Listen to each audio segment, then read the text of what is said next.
Hello everybody. चलिए अपने chapter को शुरू करते हैं जो कि हमारे प्रोज सेक्शन से है। और first chapter Indian civilisation and culture. आप देख रहे हैं यहाँ ये आपका सिविलाइजेशन एंड दैट इज़ सभ्यता, और कल्चर यानी कि संस्कृति, और इंडियन यानी कि आप जान रहे हैं भारतीय सभ्यता और संस्कृति। और नीचे जो नाम लिखा गया है दैट इज़ महात्मा गांधी, यानी कि ये जो आपका चैप्टर है, पहला चैप्टर, ये महात्मा गांधी के द्वारा लिखा गया है। और इसमें आपको मैं बताना चाहती हूँ कि ये जो चैप्टर है आपका महात्मा गांधी की आत्मकथा है, autobiography, my experiment with truth, सत्य के साथ मेरे खोज या प्रयोग, उनकी जो किताब है उससे ये चैप्टर आपकी ली गई है, उनकी आत्मकथा से। तो चलिए शुरू करते हैं। मोहनदास करमचंद गांधी, आप देख रहे हैं यहाँ पे मोहनदास करमचंद गांधी, ये महात्मा गांधी का पूरा नाम है। 1869 to 1968, यानी कि ही वॉज बॉर्न ऑन 1869, 1869 में उनका जन्म हुआ था। अब आप यहाँ देख रहे हैं महात्मा गांधी और यहाँ लिखा है मोहनदास करमचंद गांधी। गांधी तो सेम है, लेकिन इसमें अगर ये मोहनदास, ये अगर गांधी जी का पूरा नाम था तो उनका एक्चुअली नाम मोहन था, तो ये महात्मा कहाँ से आया? तो मैं आपको बताना चाहती हूँ। ये जो महात्मा की उपाधि थी, ये इनको रविन्द्रनाथ टैगोर जी ने ये उपाधि दी थी 1919 में। उन्होंने 12 अप्रैल को गांधी जी के नाम एक चिट्ठी लिखी थी जिसमें उन्होंने महात्मा शब्द से उन्हें डिनोट किया था, और तब से आज तक हम महात्मा गांधी के तौर पे उन्हें, मोहनदास करमचंद गांधी जी को जान रहे हैं। तो ही वॉज बॉर्न ऑन 1869, 1869 में 2 अक्टूबर भी हम जानते हैं, पोरबंदर में उनका जन्म हुआ था। पॉपुलरली नोन एज, यानी कि वो बापू के नाम से भी बहुत ज़्यादा लोकप्रिय है, और द फादर ऑफ नेशन, और फादर ऑफ नेशन जो था उनके लिए यानी कि राष्ट्रपिता, राष्ट्रपिता का जो ये जो दर्जा था उनको सुभाष चंद्र बोस जी ने दिया था। Was more a spiritual leader, देख सकते हैं आप यहाँ पे, मोर अ स्पिरिचुअल लीडर, यानी कि वो एक आध्यात्मिक गुरु थे। किसके अगर हम किसी से कंपेयर करते हैं, देन अ पॉलिटिशियन, वो राजनेता से ज़्यादा एक आध्यात्मिक गुरु थे।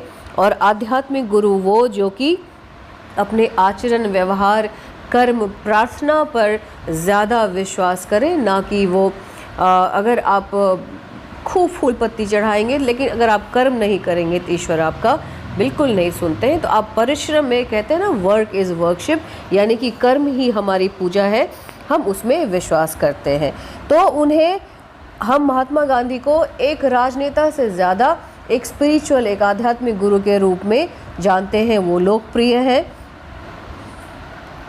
ही successfully use truth and non violence, कहता है कि वो सच्चाई और अहिंसा को हमेशा अपना एक मुख्य हथियार बना के रखे थे। हथियार यानी कि जो हाथों में लेकर तलवार, बंदूक नहीं, बल्कि इन राहों पे चल के वो यही कहते थे हमेशा, हमारा देश आज़ाद होगा लेकिन हमेशा के लिए आज़ाद होगा। अगर हम हथियार चुनते हैं तो फिर हो सकता है कि कोई हमसे बेहतर हथियार लेके हमारे सामने आके फिर से खड़ा हो सकता है भविष्य में, लेकिन अगर सच और अहिंसा के साथ उस राह पे चलेंगे तो दोबारा हमारे देश के ऊपर कोई भी हाथ उठाकर, आँख उठाकर, वो यही कहते थे कि हमारे तरफ आँख उठाकर कोई भी नहीं देख सकता। तो truth and non violence are the chief weapons against, कहता है सच्चाई और अहिंसा जो था वो उनका मुख्य हथियार था। एंड किसके against? The British rule in India and help India gain independence, जो अंग्रेज़ का जो शासन हमारे यहाँ था उसके खिलाफ। और हमने क्या प्राप्त किया? हमने आज़ादी प्राप्त, हेल्प इंडिया गेन इंडिपेंडेंस, हमने आज़ादी प्राप्त की।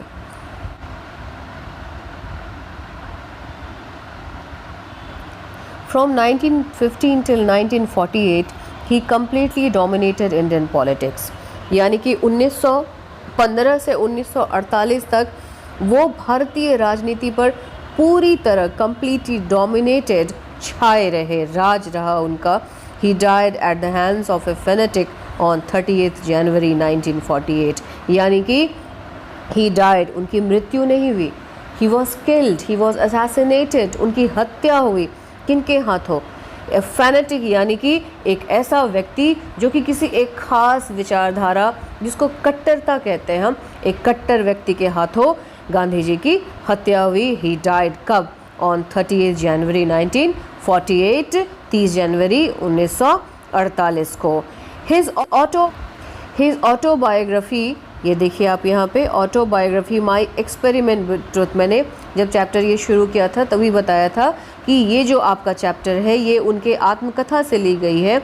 हिज ऑटोबायोग्राफी, बायोग्राफी यानी कि जीवनी, एंड ऑटोबायोग्राफी, जब कोई व्यक्ति खुद अपने बारे में लिखता है तो उसे हम आत्मकथा कहते हैं। My experiment with truth and the numerous articles, उनके अगर हम आत्मकथा को देखते हैं और उनके कई सारे लेख को देखते हैं, न्यूमरस आर्टिकल्स, ये देखिए यहाँ पे आप, articles that he wrote for young India, और ये जो यंग इंडिया है ये उनका ही मैगज़ीन था जिसके वो संपादक थे।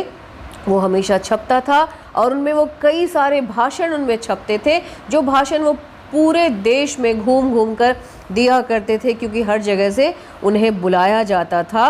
वो क्या शो करता है? The speeches that he delivered on different occasion, अलग अलग मौक़ों पर, reveal him not only as an original thinker, सिर्फ वो ये नहीं दिखाता है कि वो एक ओरिजिनल थिंकर थे, यानी कि वो एक विचारक थे, वो एक अपने विचारों के मालिक थे, वो अपनी बातें कहते थे, but also as a great master of chess, यानी कि वो ये भी दर्शाता है कि वो कितने शालीन, सादा और पवित्र विचार के व्यक्ति थे। और क्या? इडियोमेटिक इंग्लिश, और उनकी जो भाषा होती थी वो क्या होती थी? हमेशा हम लोग जैसे कि कहावत इस्तेमाल करते हैं, नाच न जाने आंगन टेढ़ा, इस तरह से उनकी भाषा बहुत ही उत्कृष्ट होती थी। अब आगे देखेंगे हम लोग। In the following extract Indian civilisation and culture, Gandhi ji talks about the sound foundation of Indian civilization which has successfully withstood the passage of time.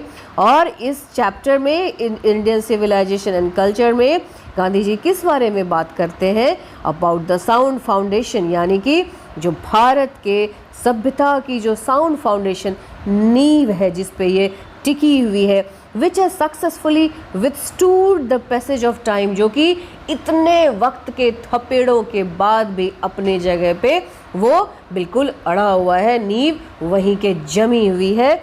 The western civilisation which has the tendency to privilege materiality cannot match the Indian civilisation that elevates the moral being, कहता है। और जो पश्चिमी सभ्यता है वो किस चीज़ को प्राथमिकता देती है? प्रिविलेज, यानी कि प्राथमिकता किस चीज़ को? उनकी टेंडेंसी है, उनकी आदत है मेटेरियलिटी, यानी कि वो वस्तुवाद की पूजा करते हैं, वो सामान, वो वस्तु की पूजा करते हैं, वो इंसान और भावनाओं की पूजा नहीं करते हैं। इसीलिए कहा जाता है पश्चिमी सभ्यता जो कि वस्तुवाद पे खड़ी है, वो कभी भी भारत के सभ्यता से, जो कि हमेशा किस चीज़ को एलिवेट करती है, हमेशा किस चीज़ को बढ़ाती है, तो मॉरल बीइंग को, यानी कि नीति को, सदाचरण को, अच्छे व्यवहार को। इसलिए कहा जाता है कि भारतीय सभ्यता को कोई भी पश्चिमी सभ्यता कभी भी मात नहीं दे सकती है। अब देखिए कुछ क्वेश्चंस हैं। What do you know about Gandhi ji? अब आराम से बता सकते हैं गांधी जी के बारे में, कई बातें हम लोग कर चुके हैं। What did Gandhi ji do for the farmers in Bihar? Gandhi ji ने बिहार के किसानों के लिए क्या किया था? तो आप जानते हैं जैसे कि चंपारण में वो 1917 में आए थे किसानों के लिए, नील की खेती अगेंस्ट बहुत सारे अत्याचार किसानों पे कर के रूप में किए जा रहे थे ब्रिटिशर्स के द्वारा। What you understand by civilisation and culture? सभ्यता और संस्कृति से क्या समझते हैं? तो सभ्यता यानी कि जो एक समावेशी रूप में जो साथ चल के हम सकारात्मक काम करते हैं, एक साथ मिलके काम करना, दैट इज़ सभ्यता, और उससे जो विकास है। और अगर संस्कृति की बात करते हैं तो संस्कृति क्या है? हमारे गुण जो हमारे अंदर है, हमारे विचार, हमारे कार्य करने का रूप, हमारा व्यवहार, दैट इज़ संस्कृति। What do our holy scriptures tells us about universal human values. कहता है हमारे जितने भी ग्रंथ हैं वो हमारे भारतीय ह्यूमन वैल्यूज़ को, ये जो मानवीय गुण है, मानवीय विचार, उसके बारे में क्या कहता है। तो ये सारे जवाब और आप दे सकते हैं। आगे मैं इसके क्वेश्चन के आंसर भी आपको करा दूंगी। एंड अब चलते हैं चलिए अपना चैप्टर शुरू करते हैं, इंडियन सिविलाइजेशन एंड कल्चर।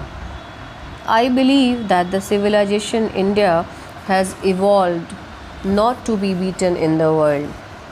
आप देखिए यहाँ पे चैप्टर की जो शुरुआत है वो आई से है। मैं पहले ही बता चुकी हूँ कि दैट ये आत्मकथा से ये एक्सट्रैक्ट ली गई है, उद्धृत की गई है ये जो हमारा चैप्टर है। तो इसलिए यहाँ पे आई, क्योंकि ये गांधी जी के द्वारा ये चीज़ें लिखी गई हैं, तो that's why I has been used. यहाँ पे आई का इस्तेमाल किया गया क्योंकि ये आत्मकथा है, सेल्फ लिखी गई है। आई बिलीव, मैं विश्वास करता हूँ, that the civilisation India has evolved, ये जो भारतीय संस्कृति है ये इवॉल्व यानी कि ये विकसित हुई है। किस लिए? Not to be beaten in the world, कभी भी हारने के लिए नहीं, किसी के द्वारा मात नहीं दी जा सकती है भारतीय सभ्यता को, इसलिए इसका विकास हुआ है। Nothing can equal the seed shown by our ancestors. कहता है कोई भी किसकी बराबरी नहीं कर सकता है, किस चीज़ की? वो बीज जो हमारे पूर्वजों के द्वारा जो बोया गया है, जो डाला गया है, उसकी बराबरी कुछ भी कोई भी नहीं कर सकता है। रोम वेंट, रोम चला गया, इटली की राजधानी रोम जो सभ्यता थी वो चली गई। Greece share the same fate, कहता है कि ग्रीस का भी वही दुर्भाग्य, वही भाग्य हुआ जो कि रोम का हुआ, वो भी खत्म हो गई, ग्रीक सभ्यता भी खत्म हो गई। द माइट ऑफ फेराहोस, यानी कि मिस्र की जो सभ्यता, जो प्राचीन सभ्यता है, उसका जो माइट यानी कि उसकी जो शक्ति जो वो भी क्या हुई, छीण हो गई, खत्म हो गई। वो भी वॉज ब्रोकन, खत्म हो गया, छीण, खत्म हो जाना, ध्वस्त हो जाना। Japan has become westernised, Japan क्या हुआ, वेस्टर्नाइज हो गया, यानी कि वस्तु की पूजा करने लगा। राइट, मैंने पहले बताया था आपको, वेस्टर्नाइजेशन यानी कि वो सभ्यता जहाँ वस्तुवाद को फॉलो किया जाता है, सामान की पूजा की जाती है, प्राथमिकता मटेरियल्स को दिया जाता है। तो Japan has become westernise, Japan क्या हुआ, वो पश्चिमी सभ्यता को फॉलो करने लगा। Of China nothing can be said, China के बारे में हम कुछ भी नहीं कह सकते हैं। बट इंडिया इज स्टिल, लेकिन भारत अब तक भी समहाउ और अदर, चाहे ऐसे चाहे वैसे, जैसे हो वैसे, साउंड एट द फाउंडेशन, वो भी आज अपने नींव पर खड़ी है, वो भी अपने उस नींव को आज भी फॉलो कर रही है, वो वहीं खड़ी है जहाँ पे वो तब थी जब हमारी सभ्यता ने जन्म लिया था। The people of Europe learn the lessons from the writings of the man of Greece, कहता है जो यूरोप के जो लोग हैं उन्होंने किस चीज़ से सीखा, लर्न द लेसन, उन्होंने सबक ली from the writings of the man of, जो ग्रीस की जो स्थिति हुई उससे उन्होंने सबक ले ली। किन्होंने? यूरोप के लोगों ने। और Rome which exist no longer in their former glory, और रोम जो कि आज अपने पुराने वैभव को फिर से जिंदा नहीं कर पाया, उसकी वैभव, उसका जो वैभव है वो खत्म हो चुका है, उसको वो वापस नहीं ला पाया। In trying to learn from them, और उन सब से सीखते हुए द यूरोपियंस इमेजिन, जो यूरोप के लोग हैं वो इमेजिन करते हैं, कल्पना करते हैं, सोचते हैं that they will avoid the mistakes of, और यही सब सोचते हुए यूरोपियंस जो वो हमेशा इस चीज़ को वो ध्यान में रखते हैं कि जो गलती ग्रीस और रोम ने की है वो गलती हम लोग ना करें। Such is their pitiable condition, और उनकी जो दयनीय स्थिति है, इसलिए वो हमेशा इस बात को हमेशा ये ध्यान में रखते हैं। In the mist of all this, कहता है इन सब के बीच, India remains immovable and that is her glory, और इन सब के बीच जो है हमारा भारत जो है, हमारा देश जो है, क्या हुआ, ये आज भी इमूवेबल यानी कि वहीं पे स्थिर है, इसको कोई भी नहीं हिला पाया, इसकी सभ्यता की नींव को कोई भी नहीं डगमगा पाया, वो आज भी वहीं पे खड़ी है, उसी सभ्यता को वो फॉलो कर रही है। हमारी प्राचीन सभ्यता आज भी जीवित है, and that is her glory, और वो क्या है, वो हमारी खूबसूरती है, वो हमारा वैभव है, right. It is a charge against India that her people are so uncivilised.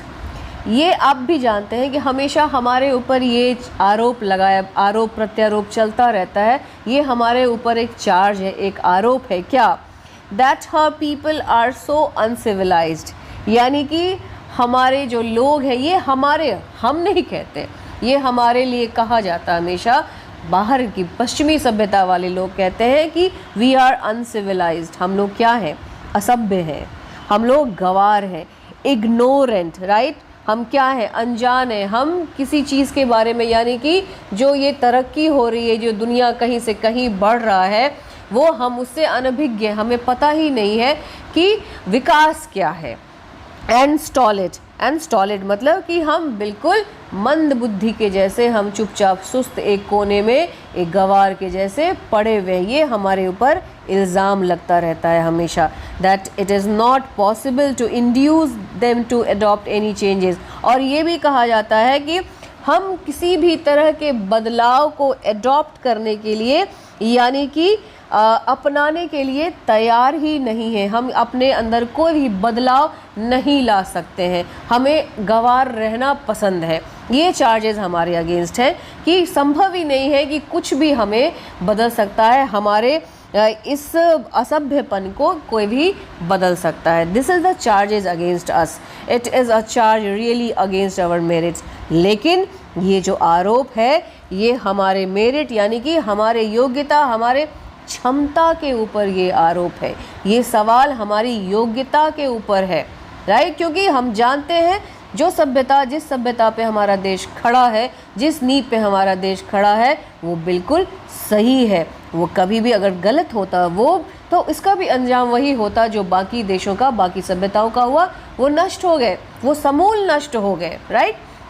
कहता है what we have tested and found true on the anvil of experience. कहता है इसलिए हम कभी भी नहीं डिग सकते हैं, क्योंकि हमने जो भी प्राप्त किया है, व्हाट वी हैव टेस्टेड, हमने जो भी टेस्ट किया है वो किस चीज़ से किया है, found true on the anvil of experience, अपने अनुभवों पे हम ये अनुभवों को फॉलो करते हुए हम इतने दिनों में ये एक्सपीरियंस किए हैं। और एनविल का मतलब, एनविल ऑफ एक्सपीरियंस देख रहे हैं आप, एनविल का मतलब होता है, आपने देखा होगा लोहार के यहाँ जिस पे वो लोहा रख के वो पीटता है, तो उसको कहते हैं कि ये हमने कठिन परिश्रम से आज हम यहाँ पे खड़े हैं, हम गंवार बिल्कुल नहीं हैं, हम जो भी आज जहाँ भी हैं अपने अनुभव के आधार पे हैं, और अब बिल्कुल खड़ा सोना है, हम एक हीरा बन के उभरे हैं, हम यूं ही ऐसे नहीं हैं। What we are that is tested, हम बिल्कुल खड़े उतरे हैं, हम बिल्कुल अनुभवों को प्राप्त करके आज यहाँ पे हैं। वी डेयर नॉट चेंज, और हम लोग इसको बदलने की कतई गलती भी नहीं कर सकते, हिम्मत भी नहीं कर सकते हैं, क्योंकि जो हम हैं, जहाँ हम हैं, वो बिल्कुल सही है। Many trust their advice upon India. कहता है कई लोग आए और कई हमको सलाह दे के गए, हमारे ऊपर आक्रमण हुआ, कई लोग कोशिश किए, हमारे ऊपर ज़ोर लगाए कि हम बदलें। हम किस लिए बदलें, मतलब कि हम भी मटीरियल्स की, वस्तुवाद की पूजा करने लगे, और हम अपने ह्यूमन वैल्यूज़ को, जो इंसानों को जो वैल्यू देते हैं, मानवीय गुणों को हम पीछे छोड़ते हुए हम भी पश्चिमी सभ्यता को अपना लें तो क्या हो जाएंगे, हम भी सही हो जाएंगे। मेनी ट्रस्ट देयर एडवाइस, अब सबने सलाह दी, एंड शी रिमेन स्टेडी, लेकिन भारत वहीं पे खड़ी, हमारा देश वहीं पे खड़ा है, वो अपने उसी प्राचीन सभ्यता, उस वैभवशाली सभ्यता के ऊपर हम वहीं पे खड़े हैं। दिस इज़ हर ब्यूटी, और यही भारत की खूबसूरती है, यही हमारे देश की खूबसूरती है। It is the sheet anchor of our hope. और शीट एंकर आपने देखा होगा, पानी वाला जहाज़ देखा होगा, जिसको कि अगर किनारे पे रोकना होता है तो वो कांटा जैसा पहले पानी में रस्सी के सहारे, या बड़े बड़े जहाज़ों को, वो इसको लंगर कहते हैं आप, जो पानी में जाता है और मिट्टी में जम जाता है, और फिर वो जहाज़ या नाव जो भी है वो वहीं पे खड़ा हो जाता है। तो कहता है and this is her beauty, यही भारत की खूबसूरती है। क्या? It is a sheet anchor of our hope. और ये जो हमारे जो आशा है, एंकर ऑफ आवर होप, और यही हमारी खूबसूरती है और यही हमारा वो लंगर है जिस पे हमारा विश्वास जो है, वो हमारी जो आशा है वो टिकी हुई है। और हम अगर अपने अनुभवों पे चलते रहें तो हम अपने सभ्यता से कभी भी डिगने वाले नहीं। Civilization is that mode of conduct which points out to the man the path of duty। यानी कि सभ्यता जो है वो एक ऐसी विधि है, वो हमारे व्यवहार या आचरण की ऐसी विधि है जो कि पॉइंट्स आउट, जो कि बताता है क्या, the man the path of duty, हमारे कर्तव्य पथ के बारे में। यानी कि हमारी सभ्यता जो है वो हमारे कर्तव्य पथ को जताता है, वो ऐसे आचरण को दिखाता है जो कि हम कर्तव्य के पथ पे इस्तेमाल करते हैं। परफॉर्मेंस ऑफ ड्यूटी यानी किसी भी कर्तव्य को करना, उसका जो परफॉर्मेंस है। एंड ऑब्जर्वेंस ऑफ मोरालिटी यानी कि अपने नैतिकता को जो हम उसका जो अनुपालन करते हैं, राइट, उसका जो पालते हैं। The observance of morality are convertible things. Convertible means होता है जिसको हम बदल सकते हैं। यानी कि हमारा कर्तव्य जो होगा, जिस तरह से हम अपना काम करते हैं, अपने काम में हम दिखाते हैं कि हम किस तरह से काम कर सकते हैं, उसमें हमारा जो परफॉर्मेंस होता है। और द ऑब्जर्वेंस ऑफ मोरालिटी यानी कि नैतिकता को जो हम देखने का एक नज़रिया होता है, उसके लिए या उसको जो पालन करना, उसको जिस तरह से फॉलो करते हैं, ये सारी क्या चीज़ें होती हैं या ये हम बदल सकते हैं। टू ऑब्जर्व मोरालिटी यानी कि नैतिकता को ऑब्जर्व करना इज़ टू अटेन मास्टरी। यानी कि ये क्या है, हम क्या करते हैं, हम दक्ष हो जाते हैं। अगर हम नैतिकता की समझ हमारे अंदर अगर आने लगे, हमको व्यवहार को पढ़ना आ जाए, तो हम क्या कर सकते हैं, हम यानी कि अपने में दक्ष हो जाते हैं, हमारे अंदर ये कौशल हो जाता है। हम इंसान के वैल्यूज़ को अगर पढ़ना जान गए और उसके ऊपर अगर हमारी मास्टरी होने लगे, हमारा आधिपत्य होने लगे, हम उसमें अगर दक्ष हो जाएं, उसमें कुशल हो जाएं, तो क्या होता है, ओवर आवर माइंड्स क्या है, अपने दिमाग के, अपने मस्तिष्क के ऊपर मास्टरी करना होता है। यानी कि दिमाग को पढ़ लेते हैं हम, अपने दिमाग के ऊपर हम प्रभुत्व हमारा हो जाता है, हमारा अधिकार हो जाता है। एंड आवर पैशन और हमारा जो जुनून होता है किसी भी कार्य को करने के लिए, जो एक जो लगन होती है, उसके ऊपर भी मास्टरी करना होता है।